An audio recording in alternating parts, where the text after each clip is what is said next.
মানুষের সমাহার।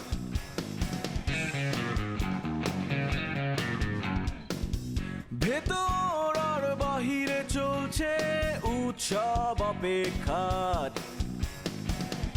এই শহরের হাজারো বাড়ির মতো নিয়ে হাসি কান্নার গল্প যত। এই শহরের হাজারো বাড়ির মতো নিয়ে হাসি কান্নার গল্প যত। প্রতিবার এখানে বেজে যায় কলিং বেল।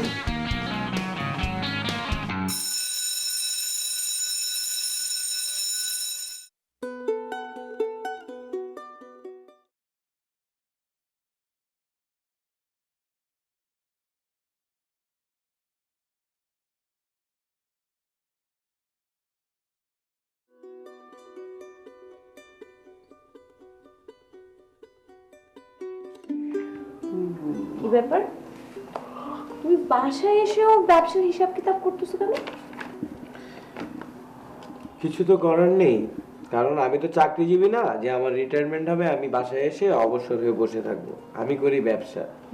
যতদিন পর্যন্ত এই দেহে শক্তি আছে ব্যবসা করছি ততদিন পর্যন্ত আমাকে তো কাজকর্ম করতে হবে। আর এই হিসাব নিকাশ যতদিন বেঁচে আছি ব্যবসা করছি, সবসময় করেই যেতে হবে। কেন তোমার এতদিন সারাটা দিন তুমি ওখানে সময় দাও, তারপর বাসায় এসে তো তোমার এই কাজ করার দরকার নাই। ওখানে সময় দিলে তো হবে না। ব্যবসা কি খালি ওই শোরুমে থাকা পর্যন্তই? ব্যবসা তো সারাক্ষণই করতে হচ্ছে। রাতের বেলা যখন ফোনগুলো আসে 12টা-1টার সময়, তখনও তো ব্যবসার কাজের জন্য ফোনে কথা বলতে হবে। এটাও তো part of business. It's a part of your business. আর আমি যে সারাটা দিন বাসায় একা থাকি, বাসার সব কাজ করি, তোমার কি মাথার মধ্যে এসব কিছু আসে না? আমি সকালবেলা অফিসে যাই, অফিসে যাওয়ার আগে সবার ব্রেকফাস্টগুলো রেডি করে দিয়ে যাই। সারাটা দিন অফিসে কাটাই, অফিসের কাজকর্ম করি, বাসায় আসি, আবার তোমাদের খাবার রেডি করতে হয়, তোমার করতে হয়, বাবার করতে হয়, সব কিছু আমি একা করি। তোমার কি কখনো ইচ্ছে করে না আমাকে হেল্প করতে? ওয়েট, আমি তোমাকে হেল্প করব কেন? আমি বুঝতে পারলাম না। আমার এত কাজ, আমি আমার কাজ করি তো কুলবে না, তোমাকে আবার হেল্প করবো না? আর আমাদের ফ্যামিলির রেওয়াজ হচ্ছে ছেলেরা বসে বসে খাবে, বউর হাতের রান্না খাবে, সেটাই তো। আর ওয়েট, তোমাকে বিয়ে করেছি কেন? তুমি আমাকে হেল্প করবে, তাই তো? এই জন্যই তো বিয়ে করেছি। এই কারণে বিয়ে করছো মানে? আমি কি তোমার মেড সার্ভেন্ট যে তুমি অর্ডার করবা আর আমি তোমার সব অর্ডার ক্যারি করব? তুমি বিষয়টাকে মিস ইন্টারপ্রেট করছো। আমি সেটা বলছি না। মেড সার্ভেন্ট হতে যাবে কেন? তুমি হচ্ছে আমার হেল্পিং হ্যান্ড, বেটার হাফ। মানে আমার যা যা হেল্প লাগবে তুমি তো সেটা করবা, তাই না? আমি কেন তোমাকে হেল্প করতে যাব? তুমি বরঞ্চ আমাকেই হেল্প করবা, এটাই তো হবে। তার মানে তুমি 212-তে কল দিবা আর আমি ফোন রিসিভ করে বলবো, স্যার আপনার কি লাগবে, আমি আপনাকে কিভাবে সাহায্য করতে পারি। এরপর আপনি আমাকে অর্ডার দিবেন, এরপর আমি আপনার অর্ডার প্লেস করব। তোমাকে কিন্তু পুরোপুরি কল সেন্টারের মেয়েদের মতোই লাগছে। একদম গলার ভয়েস টোয়েস মিলে একদম পারফেক্ট। কল সেন্টারে জবটপ করতে নাকি, সাংবাদিকতা নাকি? তাই না?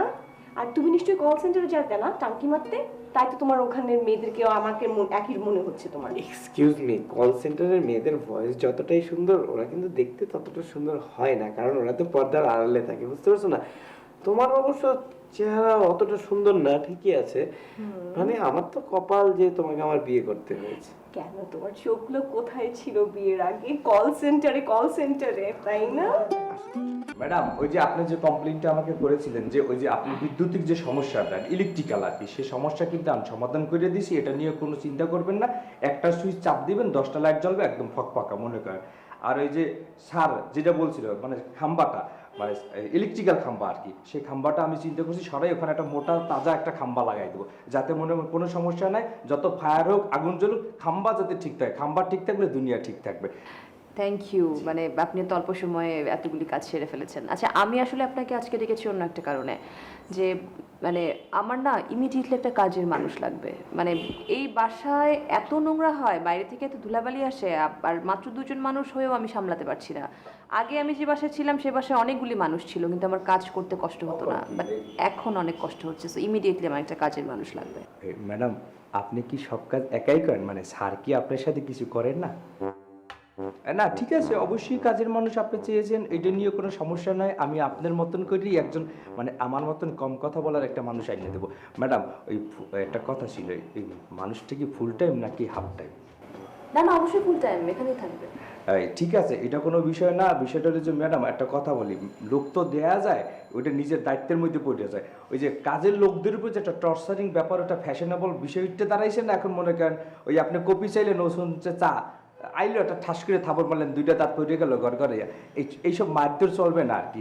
এলে একটা মানুষ দিতে পারে, কেন কেস কামারে আমি একটু ভয় পাই। আর ওই আপনার কি মনে হয় যে আমরা এরকম? না, কি বলেন, আপনার কথা কেউ কইলেও আমি তো বিশ্বাস করবো না। আপনারা আমি দেখছি না, আপনারা তো এমনি আমার মানে না, আপনারা আমি পছন্দ করি বিষয়টা, আপনার অনেক নীতিগত জায়গা থেকে আমার অনেক মেলে আমার সাথে, কিন্তু সারের বিষয়টি আমি একটু সন্দেহ আর কি। না না, ও হচ্ছে মানে খুব নিরীহ মানুষ। আমাকে যা দেখছেন ও আমার চেয়ে আরো অনেক বেশি নিরীহ, চুপচাপ। তাহলে ভালোই হইলো, আপনারা দুজন কম কথা বলেন, আমিও কম কথার মানুষগুলোই নিরীহ হয়। তো ম্যাডাম একটা মানুষের কথা মনে পড়ছে, আমারও বাড়ির পাশে আর কি থাকে, মানে সে আমাদের দেশের না, অন্য দেশের আর কি। ওইগুলো যে এক বাসায় আছে, সেখানে বলছিল প্রথম 4 জন লোক, কিন্তু আরও 4 জন বাড়ছে তাকে গেস্ট, আবার একটু গ্যাদা পোলা আছে, মানে 8.5 জনের মতন পড়ে আর কি হিসাবে। তো এই মাইকে পাক করতে যেয়ে মনে অনেক কষ্ট হয়, খাওয়ান লন একটু কষ্ট মষ্ট দেয়। এদিনকে গেছি, আমার আড্ডা দেখো দেখে আমার হাতের অবস্থা, আমি দেখি আমার খুব মায়া লাগছে, মানে টান লাগছে দিলে। চিন্তা করছি ওরই আপনার এখানে আমি সেট করে দেবো, মানে তাহলে আপনার সাথে ওর যাবে ভালো। আচ্ছা আচ্ছা, মানে এত কথা না বলে আপনি নিয়ে আসেন ওকে, আমি দেখি, তারপরে আমরা এটা নিয়ে পরে ডিসকাস করব। জি ম্যাডাম, অবশ্যই। ও কিন্তু আমার মতন কম কথাই বলে, আপনার কোনো সমস্যা হবে না, আপনি খালি বললেই হয়ে যাবে মনে করেন।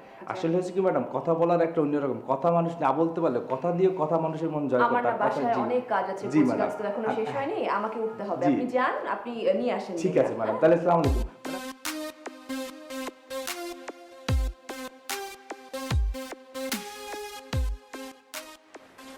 আরে এত হোমওয়ার্ক এত করা যায় নাকি? রেজাল্ট খারাপ হলে হবে? এটা কোনো কথা? ফারা, জ্যোতি, ও হচ্ছে তোমাদের নতুন ব্যাচমেট লিপি। হ্যালো লিপি। লিপি, ও হচ্ছে জ্যোতি, ও আমার অনেক আগে স্টুডেন্ট, আর ও হচ্ছে ফারা। আচ্ছা, তুমি বসো, হ্যাঁ?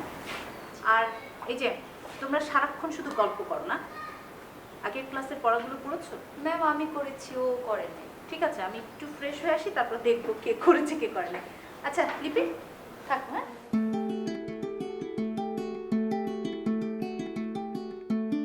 কোন কলেজে পড়ছো? City college. তোমরা? বিকর্ণের সাথে। আচ্ছা, ও গুড স্টুডেন্ট, আমি ব্যাড। ফারা, চুপ থাক। তোমার ড্রেসটা তো নাইস। Thank you. কোথায় থেকে নিয়েছো? আমার ড্রেস আমি নিজেই ডিজাইন করলাম। ওয়াও, তুমি নিজেই ডিজাইনার? তুই কি চুপ থাকবি? একটু পর যখন ম্যাম এসে পড়া ধরবে তখন দেখিস। আমি পড়ছি। হ্যাঁ, পড়তে পড়তে হাত পা ভেঙে ফেল।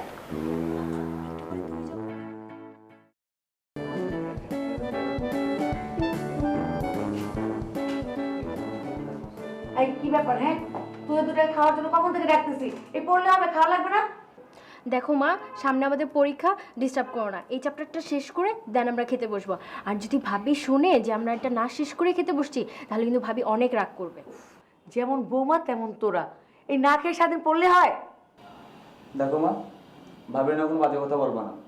ভাবি আমাদের যা করছে, আগে একটা চ্যাপ্টার শেষ করতে আগে 8 মাস লাগতো, আর এখন 8 ঘন্টা একটা চ্যাপ্টার মনে করে শেষ করে ফেলায়। আর তোমার মেয়ে মনে করো আগে 3 সাবজেক্টে ফেল মারতো, আর এখন। আচ্ছা, আমি কি কিছু বলছি? আমি খালি বলছি যে কখন থেকে খাবার নিয়ে বসে আছি, ডাকতেছি, তোরা খেতে যাবি, খেয়ে তারপর আবার পড়তে বস। খাবারের দরকার আছে মা, তুমি চিন্তা করে দেখো, তুমি আগে কত ইনডিসিপ্লিন ছিলা, তুমি আমাদের কোনো খোঁজখবর রাখতা, কোনো টেক কেয়ার করতা।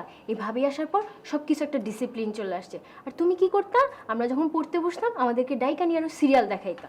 আশ্চর্য, সিরিয়াল কি খারাপ জিনিস? ওটা জীবনেরই অংশ, বিনোদনের দরকার নাই। দেখো মা, যে বিনোদন পড়াশোনার ক্ষতি করে সেই বিনোদনের কোনো দরকার নেই। আমার কোনদিন নিয়ে গেছে ক্রিকেট মাঠে ক্রিকেট খেলতি? তোরা ক্রিকেট মাঠে নিয়ে যাবো? তোর নিজের স্বাস্থ্য দেখছিস? তুই যদি মাঠে যাস খেলতে, কিন্তু ধাক্কা মেরে ফেলে দে বা উষ্টা খেয়ে পড়ে যাস, হ্যাঁ, 6 মাস তো বিছনায় পড়ে থাকবি। এই জন্য তোকে আমি কোনোদিন খেলতে নিতে যাই নাই। মা তুমি টেনশন করো না, তুমি খাবার টেবিলের উপর রেখে যাও, আমরা গরম করে খায় নেবো। যাও। তাই নাকি? কোনোদিন তো 1 কাপ বানানো চাও যদি গরম করে দিতে বলতাম, তাও দিতে পারতি না, এখন পুরো খাবার গরম করে খাবি? বাহ। দেখো মা, ও পারবে, ও চা বানাতেই মা পারবে। তুমি যাও মা, ডিস্টার্ব করে না। অনেক সময় তখন লস করে ফেলাইছো, আরো যদি 15 মিনিট থাকো তুমি, তাহলে পড়াশোনার একদম মনে করো যে অবস্থা খারাপ হয়ে যাবে। ঠিক আছে, আমি খাইতেছি, খাবার টেবিল আছে, খায় নিস। যাও।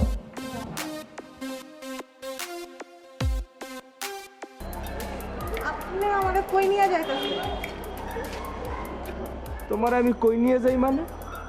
আমি যে আনে লইয়া যাবো হ্যাঁ তুমি যাবা কে? কি সমস্যা কি? এত কথা কও কেন?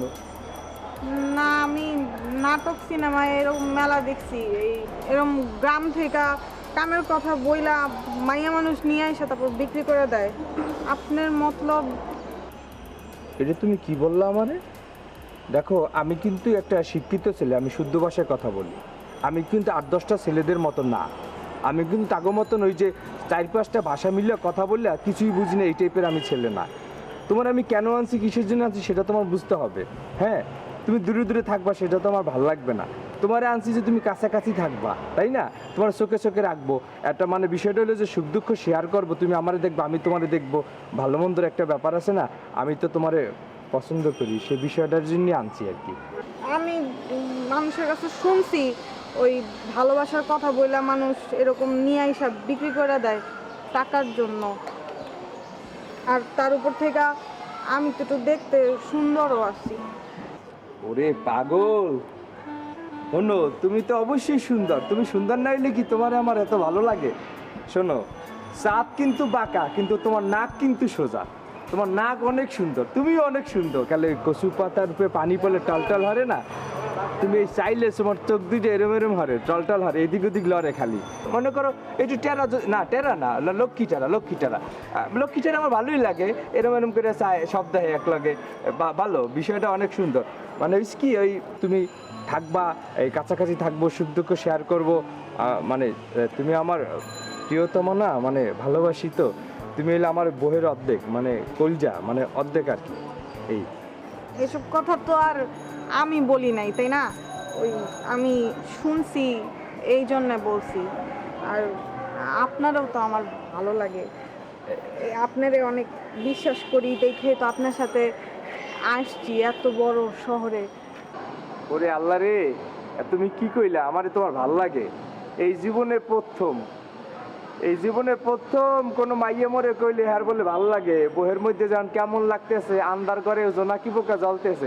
তরমুজ না তরমুজ, ওই যে ভিতরটা সবুজ আর এই মানে না বাইরের দিয়ে সবুজ, ভিতরে লাল, বিচি থাকে কালা কালা, চাপ দিলে কিট করিয়ে ওঠে। আর বইয়ের মধ্যে এরকম কামড় দিচ্ছে, মানে কি হরমু কই যামু, মানে দিশা পাইতেছি না। মানে তুমি মোরে পছন্দ করো আল্লাহ, মানে তোমার মতন মাইয়া, মানে এরকম আমার খুবই ভালো লাগছে। ঠিক আছে চলো, মানে লইয়ে যাই তোমার জায়গা মতন। মানে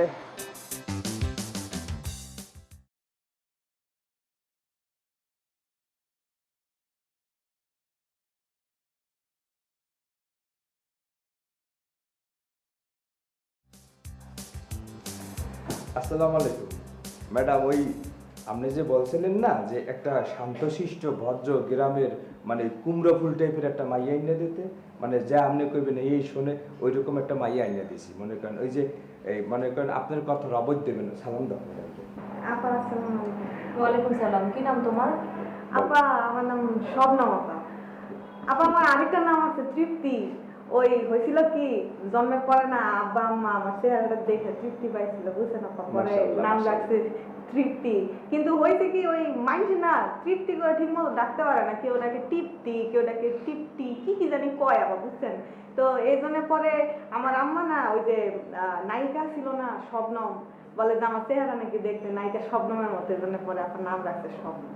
ওই আর কি সব মিলিয়ে আমার। শোনো একটা কথা তোমাকে আগেই বলি, ম্যাডাম কিন্তু বেশি কথা বলা পছন্দ করেন না, আমিও বলি না। আমি একটা শিক্ষিত ছেলে, শুদ্ধ ভাষায় কথা বলে, আমিও নিজেও পছন্দ করি না। আমিও কম কথার মানুষ, কম কথা বললে পছন্দ করি, তার সাথে আমার মেলে এই জায়গা থেকে।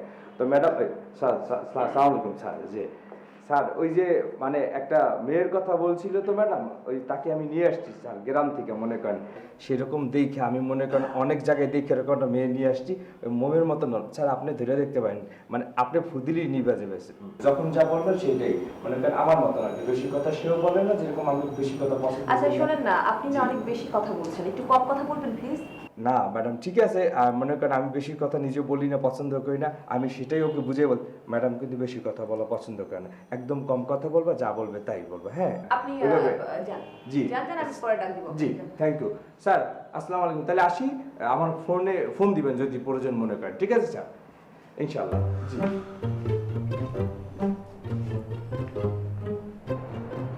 আচ্ছা কি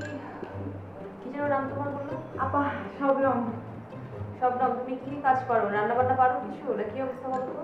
আপা আমি তো আপা সব কাজ পারি, আপা ঘর ঝাড়ু দিতে পারি, ঘর মুছতে পারি, বাথরুম পরিষ্কার করতে পারি, রান্না বান্না আলু ভর্তা থেকে শুরু করে বিরিয়ানি, পোলাও, মাংস, কাচ্চি যা চান আপনি মনে করেন আপনি সব।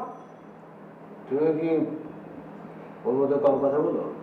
না না স্যার, ও মানে সে তো কথাই বলতে পারে না স্যার, আমি তার চেয়েও কম কথা বলি স্যার, আমি জীবনে কথাই বলতে পারি না। আপনি এখানে দাঁড়িয়ে আছেন কেন? ভিতরে চলে ওয়েট করুন। না আমার পড়া শেষ, আমি বাসে চলে যাবো। শেষ? তাহলে কার জন্য ওয়েট করছেন? কেউ নিয়ে যাবে? না আমি একাই যাই। ওকে, তাহলে রিক্সাটিকে দিব? না না লাগবে না। কিন্তু এখানে এখন এই সময় রিক্সা কিংবা সিএনজি কোনো কিছু কিন্তু পাবেন না। ও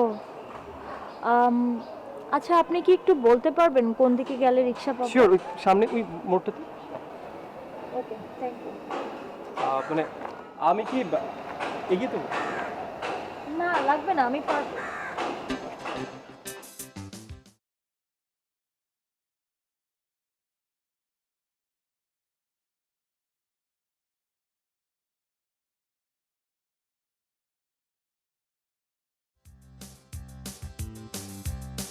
কি ব্যাপার, আপনি আমার পেছন পেছন আসছেন কেন? ইয়ে না মানে আমার ওই মোড়ের মাথায় আমারও একটা কাজ আছে। তো এই সারাটা রাস্তা কি আপনি আমার পেছন পেছন যাবেন? ডিপেন্ডস, মানে আপনি যদি অনুমতি দেন তাহলে আমি আপনার পাশে পাশে যেতে পারি, তাহলে আবার পেছন পেছন। বাই দ্য ওয়ে, মানে আপনি থাকেন কোথায়? কোথায় থাকেন? আমি মগবাজার কাজী অফিসে গলি থাকি। মগবাজার, তাহলে কাছেই তো, আপনি রিক্সায় যেতে পারবেন। এবং আজকের ওয়েদারটা এত সুন্দর না, আপনি রিক্সাতে যাওয়াটা বেস্ট। আমি রোজ রিক্সাতেই যাই, আর আমার রিক্সা জার্নি ভালো লাগে। গুড। আমিও মনে করেছিলাম প্রথমে একটা বাইক কিনবো, বুঝছেন, কিন্তু এখন মনে হচ্ছে আমি একটা রিক্সা কিনবো না। রিক্সা কে চালাবে, আপনি? Good joke. কিন্তু না, আমি একটা ড্রাইভার রেখে দেবো এবং আমি রিক্সায় চড়বো, সাথে যে কোনো একজন।